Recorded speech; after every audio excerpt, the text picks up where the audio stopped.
2 ദിനവൃത്താന്തം അധ്യായം 6 സോളമന്റെ പ്രാർത്ഥന 1 മുതൽ 21 വരെ വാക്യങ്ങൾ. സോളമൻ പറഞ്ഞു, താൻ കൂരിരുട്ടിൽ വസിക്കുമെന്ന് കർത്താവ് അരുളി ചെയ്തിട്ടുണ്ടെങ്കിലും ഞാനിതാ അവിടുത്തേക്ക് എന്നേക്കും വസിക്കാൻ അതിമഹത്തായ ഒരു ആലയം പണിതിരിക്കുന്നു.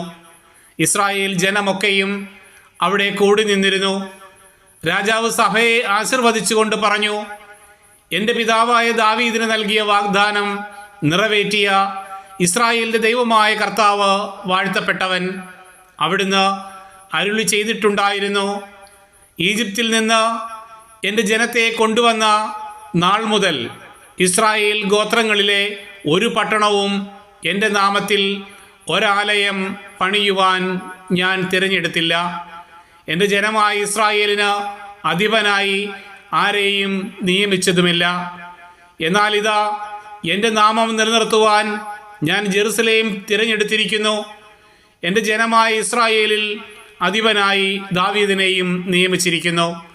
ഇസ്രായേലിൻ്റെ ദൈവമായ കർത്താവിൻ്റെ നാമത്തിൽ ഒരാലയം പണിയുക എന്നത് എൻ്റെ പിതാവായ ദാവീദിൻ്റെ ഹൃദയാഭിലാഷമായിരുന്നു.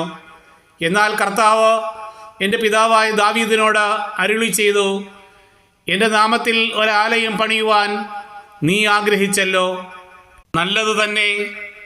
എന്നാൽ നീ ആലയം പണിയുകയില്ല.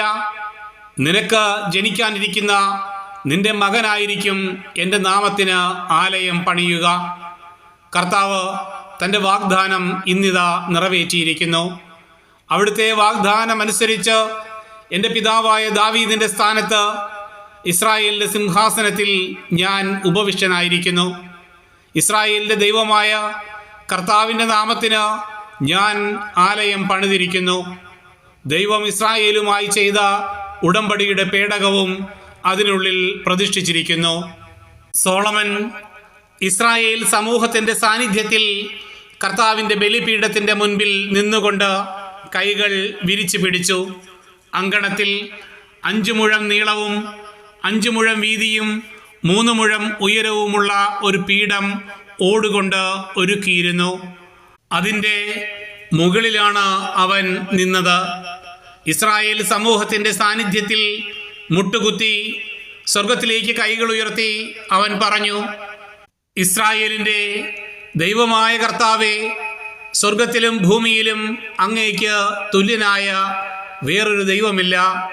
പൂർണ്ണ ഹൃദയത്തോടെ അങ്ങയുടെ മുൻപാകെ വ്യാപരിക്കുന്ന അവിടുത്തെ ദാസന്മാരോട് അവിടുന്ന് കൃപ കാണിക്കുകയും ഉടമ്പടി പാലിക്കുകയും ചെയ്യുന്നു. എൻ്റെ പിതാവായ അവിടുത്തെ ദാസൻ ദാവീദിനോട് അവിടുന്ന് അരുളി ചെയ്ത പ്രകാരം പ്രവർത്തിച്ചിരിക്കുന്നു. അവിടുന്ന് അധരം കൊണ്ട് അരുളിയത് ഇന്ന് കരം കൊണ്ട് നിവർത്തിച്ചിരിക്കുന്നു. ഇസ്രായേലിൻ്റെ ദൈവമായ കർത്താവേ, നീ എൻ്റെ മുൻപാകെ ജീവിച്ചതുപോലെ എൻ്റെ നിയമം അനുസരിച്ച് നിന്റെ മക്കൾ നേരായ മാർഗത്തിലൂടെ ചരിച്ചാൽ ഇസ്രായേലിൻ്റെ സിംഹാസനത്തിൽ വാഴാൻ നിനക്ക് ആളില്ലാതെ വരികയില്ല.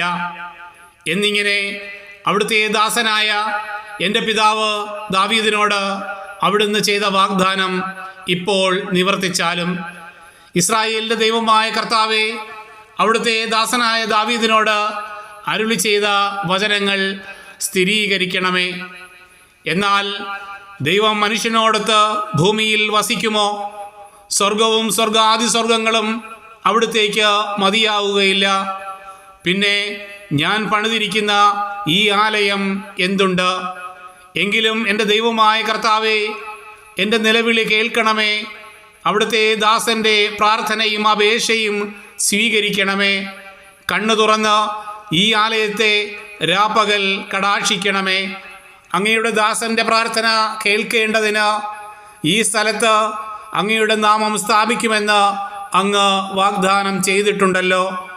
അങ്ങയുടെ ജനമായ ഇസ്രായേലും ഈ ദാസനും ഈ ആലയത്തിലേക്ക് തിരിഞ്ഞ് അങ്ങയോട് പ്രാർത്ഥിക്കുമ്പോൾ ഞങ്ങളുടെ പ്രാർത്ഥനകളും അപേക്ഷകളും അങ്ങയുടെ വാസസ്ഥലമായ സ്വർഗത്തിൽ നിന്ന് കേൾക്കുകയും ഞങ്ങളോട് ക്ഷമിക്കുകയും ചെയ്യണമേ.